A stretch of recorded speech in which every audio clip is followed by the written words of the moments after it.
Hey everybody, this is Nicole Pascal with Topaz. Thanks for joining me here today. Today we are going to be comparing a traditional wet darkroom workflow with the new Topaz black and white effects. We're going to be exploring the tools that actually compare to that workflow, looking at some different toning and conversion techniques and few different workflows as well. If you have any questions along the way, you can type them into your questions module in your GoToWebinar panel, and Ashley Robinson, our product manager, will be answering those for you, and I'll answer as many as I can at the end of the presentation as well. All right, so let's go ahead and just jump right into the program. This is going to be a little bit more advanced, not going over all of the different tools. If you are interested in looking at an introductory webinar, you can do so now on our YouTube channel, and that's just youtube.com/topazlabs. It's the first one up there now. Let's just start with this image right here. Okay, so I've already made a background copy here, and I'm just going to go ahead and jump on in. So it's the filter, Topaz Labs, Topaz Black and White Effects. Just a really quick introduction, just in case this is your first black and white webinar. We have our preset preview on the top of our preset panel here on the left of the screen. We have all the different effects, which include a traditional collection and tone collection, as well as some historical collections and stylized ones. We're going to be staying right around the traditional and the toned, because those are going to be the more realistic looks that you would achieve within a silver gelatin type of darkroom. As you scroll over the presets, you'll notice that the preset preview does change. You're able to save, delete, import, and export down here, input your key, and change some preferences, such as turning off the tooltips down here at the menu button. You can toggle back and forth, which I'll be doing between your original and your preview as you go along. You can also toggle back and forth with your space bar, which I prefer, or your left mouse button. Go into a split screen mode to see your before and after. And then we have our preview navigator up here on the right, your zooming tools, undo, redo, the snap feature, and then all of the different adjustments that we'll be getting into here in a minute. You can reset all down here at the bottom and press OK to process it back into your program or your host program. I think that's the quickest introduction to a software I've ever done. So there you go. All right, so just to tell you exactly what we're going to be covering here today, we're going to again be covering the tools that compare to each other within both the wet darkroom and the digital darkroom that we have tried to simulate here in black and white effects. I'll be going over traditional workflow from beginning to end with this image right here, and then all the tools available within that traditional workflow. I'm also going to afterwards be exploring some of the presets and how you can use those to help with traditional toning options, especially this toned collection that we're in right now. I am going to jump to the traditional collection though and work there first.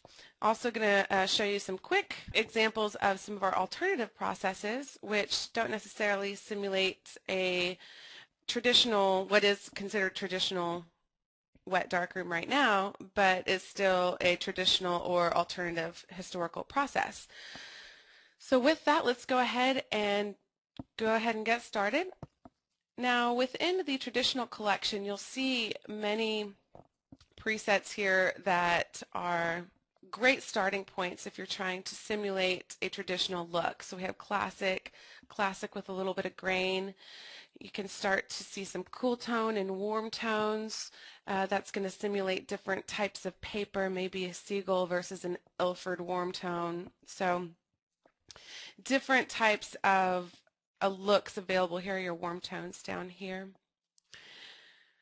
And we have several different types of warm tones and cool tones as well. You also have overexposed, underexposed, low key, etc., different exposure settings for you to start off with if needed, different high contrast or low contrast, and this is just a good starting point for a traditional type of workflow.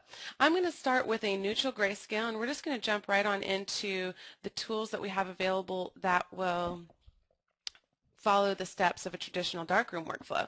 So again, this is just neutral grayscale. If you press reset all, you can get there. We also have a preset over here in the traditional collection. And it's always not the greatest looking image at a neutral grayscale. A lot of those tones just really don't pop. So the first thing we're going to open up is the conversion stage.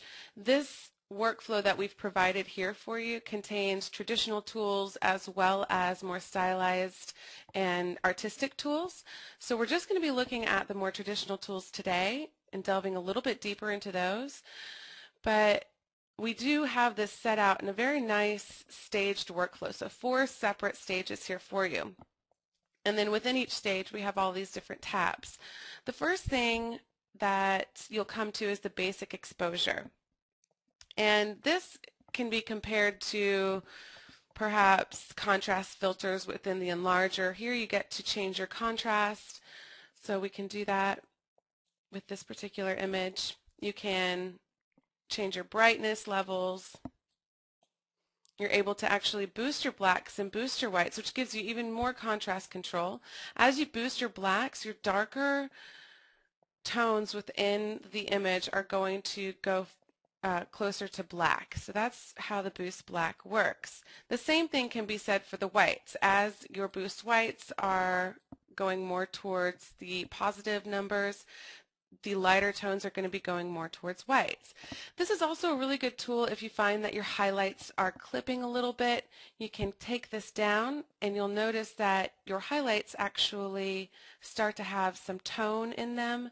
For this image, because I did add a little bit of contrast, I am going to take this boost whites down just a little, just to give it a little bit of tone. All right, and just if you're not familiar with the interface at this point, a couple tools that are important to note. This little checkbox right here will tell you, or will allow you to toggle between the image before the basic exposure and after the basic exposure has been applied. You'll see that you can do that with all of these different tabs. So it's a really nice undo, redo, or not undo, redo, just I guess preview before and after tool. So you don't have to go to your color image to preview the original, because that really doesn't help sometimes. And then you do have this local reset, which will reset all of your sliders back to the default position. And so that's just an important thing to know if you're not familiar with the interface. So again, this basic exposure just is something you might work on directly with the enlarger and your exposure time within a wet darkroom. As you go down, you do have this adaptive exposure tab. This is something that's not going to be found necessarily in a darkroom, although it does allow you to add a little bit of localized contrast within your grays and separate those out. So if you apply it in the right way, it is something that can simulate a darkroom technique. When you just click it on, the default has a little bit of a pop. Here's before, here's after. But as you move your region slider up, you'll notice that more of an HDR effect starts to be applied, and that's not necessarily something that's very realistic within a darkroom setting. So what I like to do is I like to take my adaptive exposure down quite low actually, and take my region sliders up just to get a separation between grays. So here's before. Let's do that a little bit more. It's almost imperceptible. I don't know if you see that on your screen. I'll make that a little bit more obvious. Here's before and here's after. So you'll see within the leaves there's a little bit more of a separation, again before and after, but it's not over stylized. So that's something where you can kind of more control the mid tones within the image. The protect highlights and protect shadows is something that can also help you a little bit with the clipping, or if your shadows are becoming a little too dense, you can open those up just a little bit. Again, these are all just different contrast controls that you could simulate within the darkroom. The detail and detail boost is actually adding structure detail and your very small detail being defined. So I'm just going to leave those at 0, because that's not something that's going to be able, that you're going to be able to work with in the darkroom. I am going to say process details independently because it does pull those details when you're working with adaptive exposure, and this pretty much turns it off. So here's before and here's after.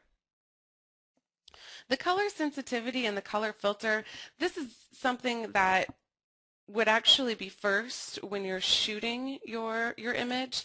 So your color filter being applied to the lens itself, you can come down here, and to make it obvious, we can put a yellow filter here on. You'll notice that the yellow gets brighter and the colors opposite of it get darker.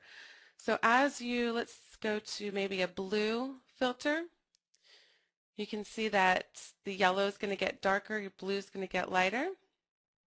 So you can really play around with the different tones within your image to get exactly what you're looking for. I'm going to keep it more towards bluish, I think. There we go. Color sensitivity just allows you to boost that a little bit. This isn't something necessarily you would find within a color filter, but it allows you to increase that amount just a little bit. So if maybe you were putting on a yellow filter and you want to take your yellows down, you could do so. I'm not going to be using that within this setting because it's not super realistic to what you would find within a traditional workflow. And I'm going to go ahead and go down to this curve tool. The curve tool is going to give you just more contrast control. While you do have control of it in the darkroom, it is much more simple just to come in here and have immediate control over that contrast and really have advanced control like we have in this program. So if you want to put some light contrast on, you can just click on that light contrast curve. It will be applied. If you don't like it, you can reset and actually just do a curve yourself. It's a pretty powerful tool here.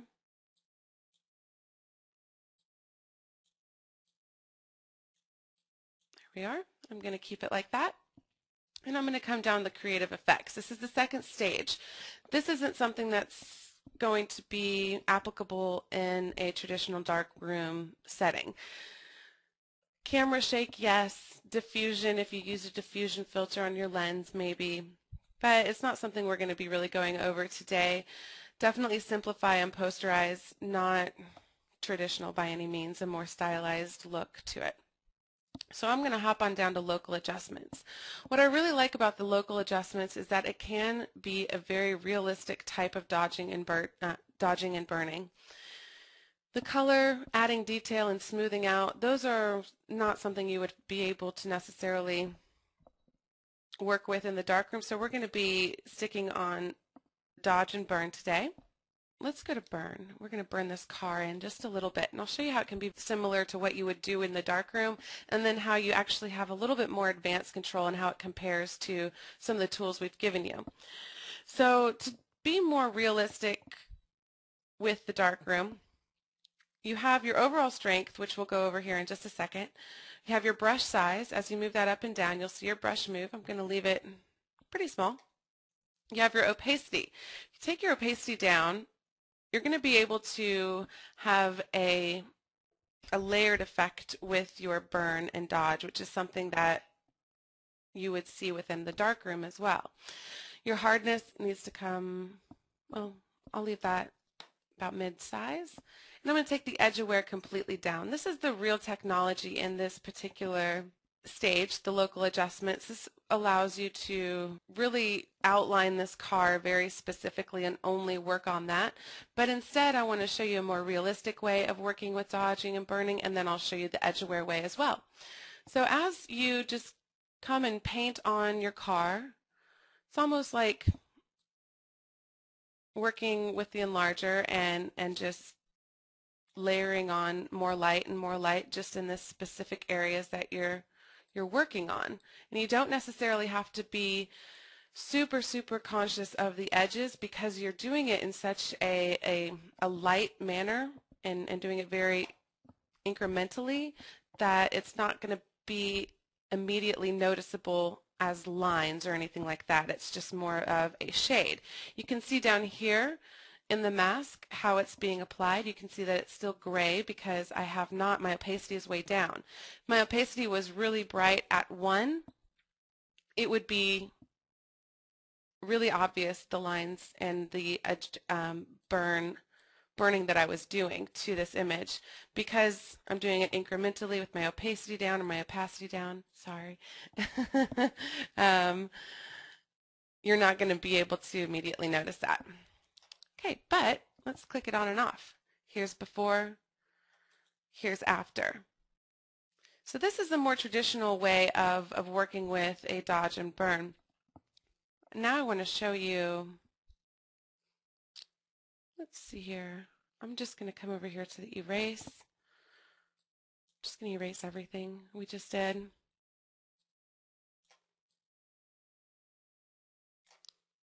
Okay, now that I've done that, I'm going to take my brush size kind of down, about like that. The opacity is going to be still pretty low. The hardness, mid-size. Now this edge wear, if I wanted to be more specific and use the tools that we have here in this digital program and go beyond just the normal traditional type of dodging and burning, you're able to just the brush becomes smart, and as long as you keep your crosshairs on the color that you're trying to affect, then that's all that is going to be selected, even though I'm going over the edge of different areas. So let's see how this works out for us.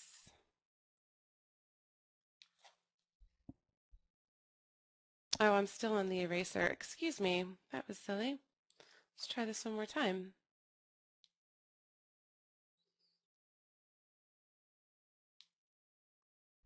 Okay, just making an outline of the car so you can see, even though my brush is actually going over the edge of the car, it's still going to pick out just that area. So you can see over here, it's very edge aware. It even didn't take this line right here that is within the car because it's a different color. So I can come in here, quickly work on that, and then I can look at before and after. Now, if you find that your before and after isn't enough, you can then come over to your overall strength, which will increase that burn adjustment that you just did. So here's before and after, and that makes it just as easy. All right, so you can do the same thing with dodge. We're going to move on, though, to the finishing touches. Now, the finishing touches really do have a lot of traditional darkroom inspired adjustments. The first is going to be your silver and paper. Now this is great if you want to add a very subtle paper tone to it, or even if you want to go beyond that and add an actual tone to your image. You can do that as well very easily. For this demonstration, let's just add a very subtle warm tone for the paper. So what I'm going to do is I'm going to take this down, and my paper tone strength is down all the way, so I'm going to take that up. Let's take that tonal strength back up. You can see within the whites, as I move my paper tone, it's going to affect my whites more because the whites are going to be closer to the actual paper color. Your silver tone strength, you can adjust that as well. I am going to take my silver strength down just a little bit, leave my paper tone strength up. I can see right here the hues that are already selected are a little bit of a warm tone. That's the default. So I can quickly just add exactly what I want. Just a very subtle warm tone. Here's before. Here's after. Again, we're going for a very traditional type of look. We're going to go over quad tone here in a minute, but quad tone really has given me the opportunity to create some very realistic tones that you would find within a wet darkroom, such as antique dye and sepia and selenium, but even more than that, the combination of two tones together, because with the silver and paper tone you only have duotone. With the quad tone, you can actually select 4 tones and exactly where on the tonal scale you can put those tones. We're going to go over that here in just a second and show you how to create a really beautiful tone for your image. If you come down to film grain, what I love about film grain, let's go 1-to-1 so we can see exactly how it's going to work. Film grain, we actually scanned in all of these films. So it's pulling from a true grain library. So the default is Kodak Tri-X 400. When you apply that, here's before and after. It's a very realistic grain because it is real grain. And if after you've applied the grain, you want to change your grain contrast or your grain size and simulate your own grain, that's fine, and we give you the opportunity to do that. But this is pulling from a real grain library, which is really nice to have. So let's go even heavy grain. This is T-Max Pro 3200, which is going to be a much more contrasty grain, much larger grain. And again, this grain contrast is really nice tool because I know back when I was developing film in the darkroom, I would sometimes develop my film in a paper developer, which would, like Dectol or something, and it would make the grain contrast really significantly high.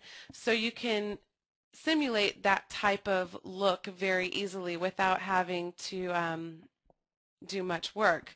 So again, grain contrast, very important, and after you've chosen your default grain or the real grain, you can then work with it a lot more. All right, we're going to stay with the T-Max Pro 400, but I am going to take my contrast up just a little. There we are. Here's before and after. Okay, now I'm going to go down to my border, and I'm going to go back to fit. With my border, currently we have 2 types of borders, solid black and solid white. More borders are coming, but for this current version, that's what we have. Solid white is going to be the more realistic, at least in my experience, because it looks like actual paper, your paper border. So you can increase the size and get a larger paper border, which I'm going to increase it pretty big. And it's important to note that this solid white is not actually solid white, and we're going to, I think, supply that for you. But what it's doing is pulling from your paper tone and the strength it is. So you can't tell exactly that it's a warm tone because it's so subtle, but it is actually pulling from the paper tone, which makes it a very realistic paper border. The edge exposure gives you the chance just to dodge and burn your edges on an edge basis. So you can just do the top, bottom, right, or left. I'm not going to really worry about that within this one, but I will show you a quick example. If you want, I'm going to go to my right, and as I work on it, you're going to see this edge start to appear. So let's take my edge exposure up to get a little bit of a burn. Here's before, here's after. You can change the size and the transition to really make it your own for that particular image. What I am going to add is a vignette. And what I really like about the vignette is that you have all of the different options within this vignette creation. So you can put the center exactly where you want it, which is more realistic to me than being forced to necessarily be right in the middle, because you have that choice in a dark room or anywhere to really move that vignette around to exactly where you want your viewer's eye to be. So I can just click right there. I am kind of put it in the middle right now. And I'm going to click it on. I like to take my vignette transition down so I can see exactly what's going on, and I can see it's right here. I like to work with it that way. Oops, didn't mean to move the strength. And then I like to change the size, get it exactly where I want it to be, change the curvature if I want to have it be more of an oval versus a square type of edge, and then I like to change my transition and work with it like that, and then the strength. So very quickly I was able to apply a very realistic vignette. Here's before. Let's take that strength down just a little, and after. And then the transparency is not something that you would find in a traditional wet darkroom. That brings color back on a global level, and that's not really what we're doing here today. So I was able to create this rather quickly using tools that simulate and compare pretty well to a traditional wet darkroom. And I think that's one of the keys in this program to realize is that it's not only a more creative-based plugin. You know, there are a lot of creative styles that you can get within this plugin, but it has everything you need to truly simulate a traditional type of workflow. So again, one-stop digital darkroom. So now I want to go over more of the toned collection and exactly the realistic toning possibilities you do have, because that is the end of your workflow. It's also important to note that I can't save this and then go to my toned collection. I have to start off at my toned collection. So that's important to know. So especially if I'm working on this on my own like we just did and went down the actual workflow, and you know you want to start off with a some sort of tone, then I start off with the toned collection. So we'll go over a different image with that. Let's just go ahead and save this for now. Show you how to save. Just add your preset name, who it's created by if you want, what it's good for, and description if you'd like. You can say OK. It's going to be added to your presets within that collection. Now if I go to something else, this is my warm tone with the white border. I can now find my car 1 up here, and it's there for me. Say OK, and it processes back. Okay, so let's take a look at a couple images here. Oops, I think, well, this is a good image to take in. One of the things, I really enjoy this image, but this yellow here in the background does kind of distract me, and it did really interest me what this would look like in black and white. And since I'm now easily able to see that, we're just going to pop on in, and we're going to talk about the tones and then go more into the quad tone and how that can be applied to your image. Oof. Well, immediately I think it looks really good in black and white. I like the fact that this is no longer distracting me. It's, I think, adding to the image for me now with it being light. Let's go down to our finishing touches. And actually we'll just go down some of these presets here. These top 2 presets are 2 different antique dye simulations. And then we have a combination of antique sepia, a couple different ones. We have our copper red tones.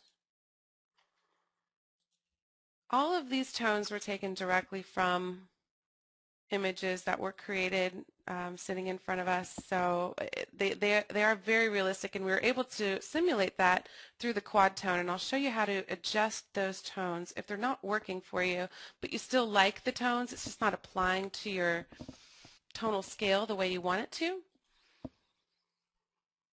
Okay, this is a combination, we just went over some selenium. Lots of different looks you can achieve with selenium alone. Sepia and gold combination, sepia and selenium combinations, and then sepia. So there you are. Now let's say I want to keep this first sepia tone to this image. What I would do, knowing that it's here available for me, I would start out within my toned collection and come and click on this preset.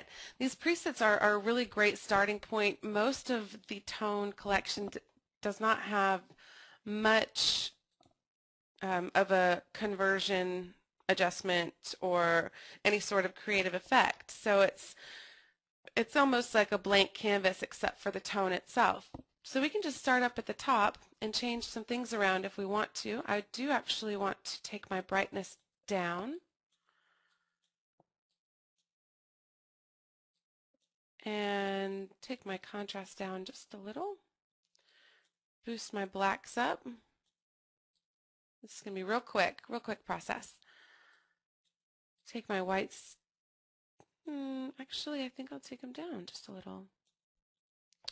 Okay, so now I'm down to my adaptive exposure, which does have a little bit of adaptive exposure going, but I feel like this isn't too much. I feel like this is something that I would be able to achieve within the darkroom, except for the details. So we'll just take that off. Here's before, here's after.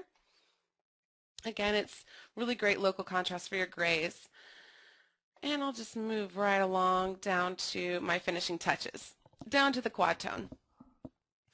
So as I open the quad tone, the first thing I see is 4 different blocks of color. Each of these tones, if you click on it, a color picker, will show up. And you're able to change those tones very easily, manipulate them to exactly what you're looking for. And then you have your color one or your color region sliders beneath each tone. Now your region sliders, each one goes from 0 to 255, 0 being black and 255 being white. So you're able to really have a lot of control over exactly where these tones are placed within your tonal scale. So let's say, here's my black. I can push that and really get all of 0 to 48 on the tonal scale is now going to be black. And you can see the difference right here in the middle of the flower. As I push that, you'll see those blacks start to really pop up. Then I can just work my way down and change those sliders around however works and adjust it around to see what works best for this particular image.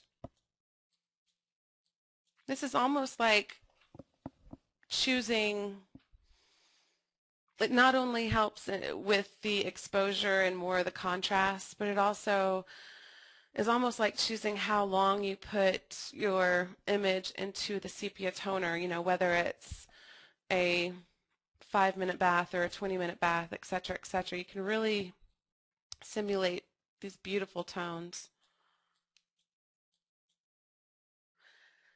And then again, if it's going somewhere where you're not really happy, you can easily come in and change it. So if I want to come into this particular tone and say, you know what, this really isn't working for me, I'm just going to take some of that color out and I'm going to move more towards a desaturated tan.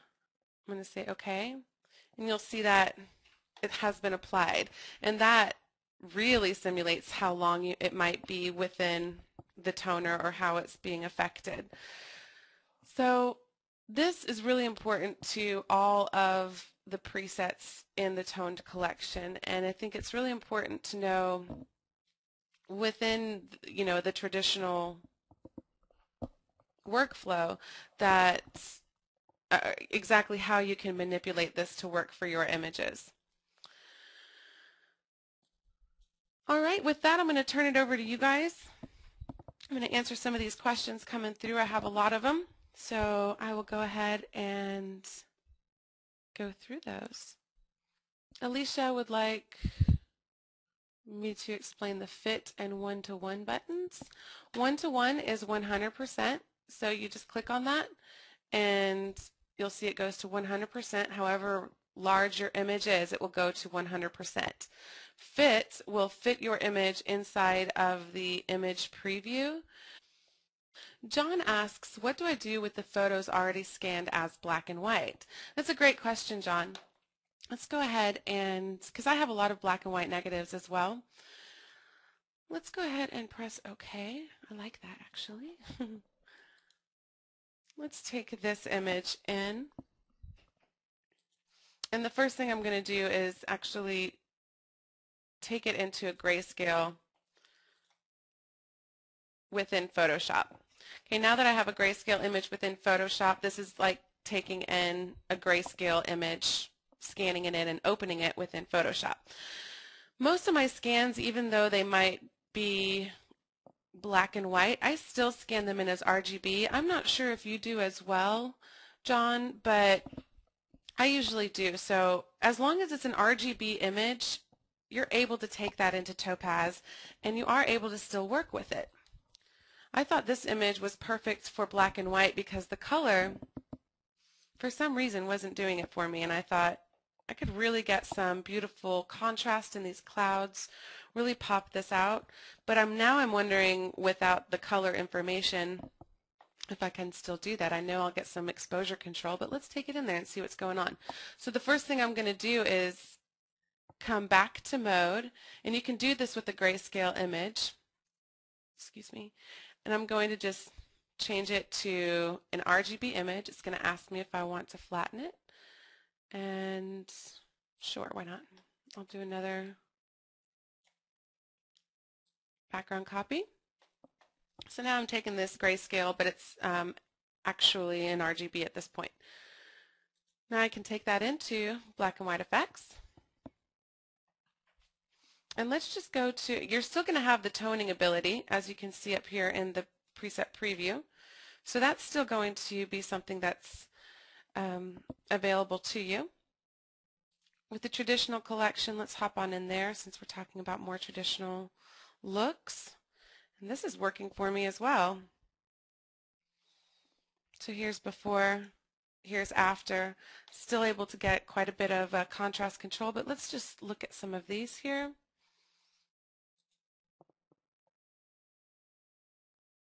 So this is a cool tone with black border. I go cool tone with a white border. And I'm going to come into my conversion and look at exactly how I can control this contrast. Brightness. If I want to boost my blacks, so actually open those up a little. Same thing with the whites. I think I want to boost my whites just a little. The adaptive exposure, because we're talking more about classical, traditional conversions. Let's see what it looks like when it turns off. Here's off. Here's on. I know there's also a question about what's process details independently mean. It means without this checkbox checked, it's going to give you more of a grunge look with your details.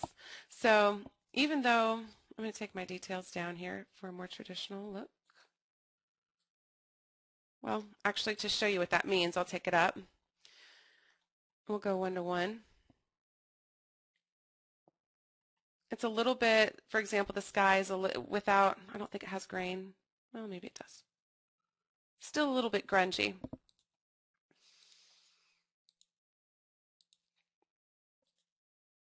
Here's without, or with the process details independently checked and unchecked. So it takes those details and it actually processes them independently. If you don't have this check, the adaptive exposure is actually pulling those details along with the exposure controls, and it's creating a sort of grunge or dirty look, and that's really popular for some images, and it's really useful for some images, but for some images you don't necessarily want that. You just want the exposure and the region control, the localized control without that grungy look. So you can click on this and you'll see it just smooths out. It's really great for skin, for skies.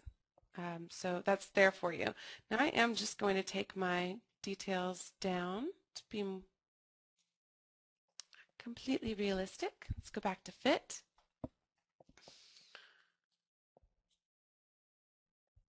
Okay. So here's before. Here's after, a little bit more contrast control. Come down to the curve tool. Go with my light contrast maybe. Maybe not. And then I can come down to my finishing touches. For the cool tone, it is just the silver and paper tone. You Can then add film grain like it had it on there, which I liked. And anything else you might want to add. So here is before. Here's after. You're still able to control many aspects of a grayscale image. The important thing to remember is that you bring it into Topaz Black and White or any Topaz program as an RGB image, because it will not take in a grayscale image. So if you've scanned it in as grayscale, just change it in Photoshop or whatever your host program is back to RGB and you're good to go. The one thing it won't help with is your color sensitivity, because you don't have any color information there. Okay, so as you move that around, you'll see there's no difference. So the color sensitivity and color filter are kind of not useful to you in this particular image, but you still have a lot of control. Okay, let's look at some more questions. Kyle asks, so details at 1 equals off. If you have your details at 1 on both and you're processing details independently, that equals off. So as long as this is checked and both of these are at 1, that equals off. If that's not at 1, then this is going to be affecting your details no matter what. So this is an important box to know about within not only black and white effects, but also adjust. Neil asks a great question. He says, would you use the quad tone tab in any of the collections beside tone? Neil, I've used the quad tone tab to create most of the toned images that you see, or presets that you see. So in the cyanotype collection, I forgot that we didn't really go over this. This is going to be more alternative or historical processes within black and white effects, which is a whole different angle than the more traditional silver gelatin type of workflow we just went over. So if you are interested in these, we do have an upcoming webinar specifically going over how you can manipulate your albumin, cyanotype, and Van Dyke Brown opalotype collections. But let's open up that quad tone and I'll show you exactly. Whoa, that went to blue steel. Okay, so here's the cerulean. You can see that these are the 4 colors that were added. The reason that the quad tone is going to be a better fit for toning for these cyanotypes or Van Dyke Browns as opposed to the silver and paper tone is silver and paper tone only gives you 2 tones to work with, and it still keeps your whites and your blacks. Now, I'm looking at many cyanotypes right now in my office, and they don't have black in them. They have a dark blue as their black. So that is why quad tone really came in handy for these presets. And you'll notice that you don't have any blacks. You just have this really darker blue. As you go through them, you can see how they change. This was actually simulating a cyanotype that was sepia toned. And you can come in here and change how it works for you. If there's too much, for example, right here, there was a little bit too much black. You lost all the details. So you can just push this slider back towards the left to open that up just a little bit. You can really manipulate exactly how these tones are reflected on your tonal scale within your image. And what I really like about the quad tone is many times the most important thing with historical processes like this, where you're using a contact negative or a contact print directly from a negative. The negative is so important, and it's difficult sometimes to get it to handle your highlights correctly. And here you're able to quickly go in and work on your highlights and get something that you're envisioning right away. So yes, the quad tone is used for much more than just the tone collection. It's used for the majority of the collections, actually. Martin asks, could you show what can be done with shaky? I'm guessing you're talking about camera shake, and I'm happy to show you that. In our stylized collection, I do have a couple presets that use it. You'll notice that we didn't go over the stylized collection in this webinar because this does have much more stylized looks. Using the quad tone, you can get some very interesting effects, this is using posterizing and quad tone. So when we talk about black, white, and beyond, kind of our little slogan, we're not kidding. This goes way beyond black and white. So this is a much more stylized type of look. However, at the bottom, you'll see shaky vignette. Okay, when you open that up, you can just scroll through these, shaky vignette with a more dynamic setting. Dynamic meaning adaptive exposure. More shaky vignettes. So I have quite a few in here for you to look at. My favorite is this warm tone with border. I'm going to open up those creative effects, open up camera shake, and this is something that you might be able to, it is applicable in a traditional workflow because this is something that might happen to your image or that you meant to do to your image. So the camera shake will just say how much camera shake is going on, and then the camera shake angle, which can be really important for certain looks, can be moved around. So that's really, really camera shaky. But that is the camera shake. Hope that helps. Brett says when you change the quad preset, it can be saved out as well in the toned collection. Yes. So if you have a toned collection here, let's say I'm Sepia and Selenium 1, and I like the tones. I just want to change the way it's applying to the tonal scale within my image. I'm going to open up that dark. I'm going to bring in a little bit more light, handle my highlights correctly. Maybe come back down there. There we go. So now that I have something that works for this image, and I think it might work for my images better than this Sepia and Selenium 1 preset, I can just save this as, Sepia and Selenium 4 if I wanted to, or name it something else, Ocean Series, etc., etc. And so that was XXX. So again, that was Selenium 1 that we were on. What just happened here? Oh, I'm sorry. We were actually Sepia and Selenium. And now we can go to XXX, which is our version of Sepia and Selenium. So very easy to save the quad tone as well. It saves with everything. Virginia asks, was I changing that grayscale image to RGB so Topaz can work with the tones? No, not necessarily. Changing it to RGB because RGB is what is taken into the Topaz program. It does not take in grayscale images at this time. So bringing in an RGB image allows you to work within our program. As I was showing, actually this isn't RGB, but it was grayscale. So applying a color filter, for example, which we had a really blue sky, has absolutely no effect because the color information has disappeared at this point. Patrick asked a great question. When doing those incremental upgrades, is there any risk that I lose my information, such as presets? No, Patrick, it will save your presets. And if you are concerned with it, we do have a way for you to pull those presets out, but it should not override your presets. Steve asks, can you tone first and then play with curves? Absolutely. You don't have to follow this workflow that we worked, that we kind of set out for you, I guess.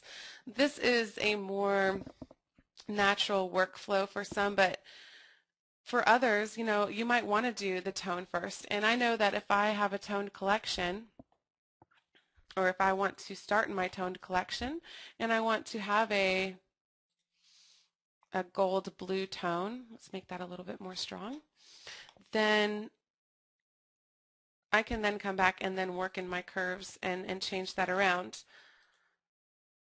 So not only can you change the contrast within all of the contrast control we have up here in the conversion, you can do even more of that within the quad tone itself by moving these sliders around. You can change the way the tones are acting, but you can also work on it within the curve tool after that. So that's not a problem. Nelson asked, you can take snaps. Yes, you can take snaps if you get to a point. So we're here. Let's take a snapshot. I want to take my adaptive exposure off now. I can take a snapshot. I want to turn my vignette on. It's a really bad vignette, but let's snapshot. I want to turn some transparency on. Snapshot. So now I can toggle back and forth between all my snapshots. So yes, snapshots are still available here for you. And the only thing is they do not save. So just be aware that once you exit the program, those snapshots do go away. They're a great tool, though, as you're working along to see if, if you like this before this adjustment or after this adjustment, you can just take a snapshot and it makes it that much easier. Lois asked, would there ever be a button to just go back one step without resetting all? Absolutely. So let's just change this undo button right here. We'll change it back, and you continually press undo or redo. So these are what you would use to do that. And if you just want to default the one group, the one area, without actually resetting all, you can do so by pressing this little local reset, and it'll reset back to the default. And if you want to press undo, you can undo it. The introduction to Topaz Black and White, which goes over more of the tools that you can use to create more creative effects. It doesn't go over as extensively the quad tone or the ability to really work in a traditional process, but you might get a better feeling for the overall program as well. So that can be found at youtube.com/topazlabs. Just click on that Intro to Black and White, and you're good to go. It's about 54 minutes.